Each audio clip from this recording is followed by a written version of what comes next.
গেল 2 সপ্তাহের ব্যবধানে মুদ্রার এপিট-ওপিট দেখা গেল বাংলাদেশের ক্রিকেটে। রাজনৈতিক কারণে জাতীয় দলের সাবেক 2 অধিনায়ক মাশরাফি বিন মুর্তজা এবং সাকিব আল হাসান এখন বিপাকে আছেন। তাদের বিরুদ্ধে মামলা হয়েছে। সাকিবের বিরুদ্ধে হত্যা মামলা আর মাশরাফির বিরুদ্ধে হয়েছে হামলার অভিযোগে মামলা। কিন্তু 2 তারকার ক্ষেত্রে ক্রিকেটারদের অবস্থান বেশ ভিন্ন। সাকিব পাকিস্তান সফরে থাকাকালীন ঢাকায় তার বিরুদ্ধে মামলা করা হয়েছিল। এরপর খোদ বিসিবির সভাপতি ফারুক আহমেদ থেকে শুরু করে জাতীয় দলের প্রায় সব ক্রিকেটার প্রকাশ্যে সামাজিক যোগাযোগ মাধ্যমে সাকিবকে সমর্থন দিয়েছিলেন। অনেকে হয়রানিমূলক মামলার প্রতিবাদ জানিয়েছিলেন। দেশে ফিরে অধিনায়ক নাজমুল হোসেন শান্ত বলেছিলেন সাকিবের বিষয়টি নিয়ে তিনি প্রধান উপদেষ্টার সঙ্গে আলোচনা করবেন। মাশরাফি আর সাকিব উভয় আওয়ামী লীগ সরকারের সংসদ সদস্য ছিলেন।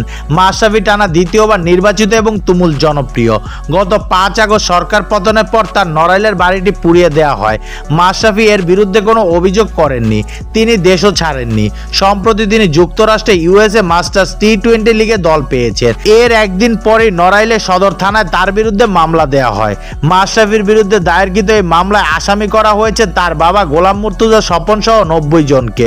এরপর দেশের ক্রিকেট অঙ্গনে দেখা গেছে নীরবতা, যা অবাক করেছে ক্রিকেট প্রেমীদের। মাশরাফি এখন আন্তর্জাতিক ক্রিকেট খেলেন না, কিন্তু একটা সময় ছিলেন তুমুল জনপ্রিয় অধিনায়ক।